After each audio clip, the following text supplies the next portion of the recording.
Toronto! The name itself buzzed with excitement. I had heard so much about this vibrant Canadian city. The energy in the air was palpable as my plane touched down. Stepping off, I felt a rush of anticipation. My hotel was in the heart of downtown. The energy of the city was contagious. People from all walks of life hurried by. Colorful shops and restaurants lined the streets. I could smell delicious food everywhere. A friendly locale pointed me towards a small family-run restaurant tucked away on a side street. I ordered butter chicken and garlic naan, a classic for a reason. The chicken was cooked to perfection in a creamy tomato sauce. It was the perfect start to my Toronto food journey. No trip to Toronto is complete without a visit to the iconic CN Tower. Standing tall at 553 meters, it dominates the city skyline. I hopped on the elevator and zoomed up to the observation deck. The views were breathtaking. From above, Toronto sprawled out like a giant map. I could see the entire downtown core, the sparkling waters of Lake Ontario, and even the distant shores of the United States. I spotted familiar landmarks like the Rogers Centre and the Toronto Islands. But what fascinated me most were the little details. The colorful rooftops of houses, tiny cars navigating the busy streets, parks and green spaces dotting the urban landscape. The CN Tower was more than just a tourist attraction. It was a symbol of Toronto's ambition, its energy, and its unique place in the world. Toronto is a melting pot of cultures, and its culinary scene is a testament to that diversity. My explorations led me to a bustling market in the heart of Little India. The air was thick with the aromas of spices, incense, and fresh produce. Vendors called out, enticing passers-by with their wares. I stumbled upon a small stall selling samosas.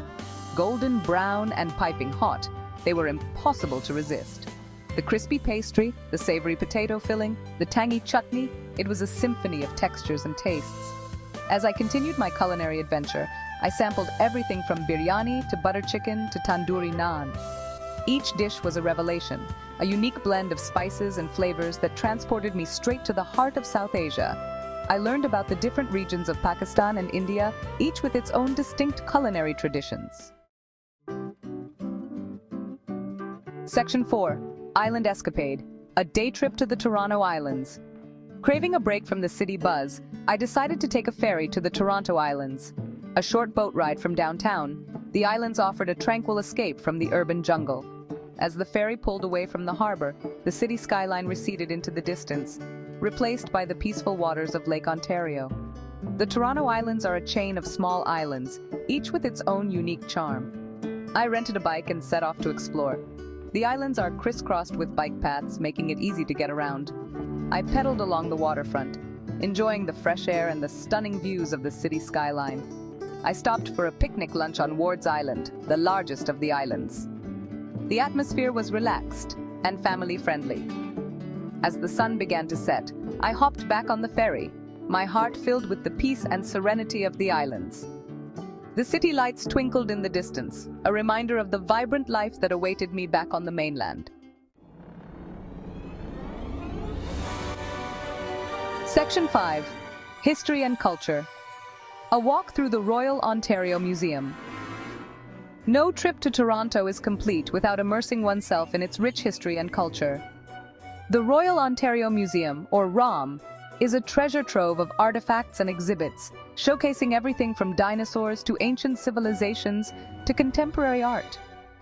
I spent hours wandering through the museum's vast halls, marveling at the sheer diversity of human creativity and ingenuity.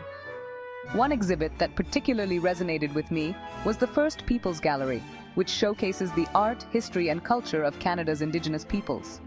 Through traditional artifacts, contemporary art, and interactive displays, the exhibit offered a powerful and moving glimpse into the rich and complex history of Canada's First Nations.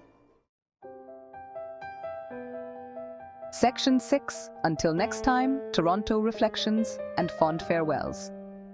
As my week in Toronto drew to a close, I couldn't help but feel a pang of sadness.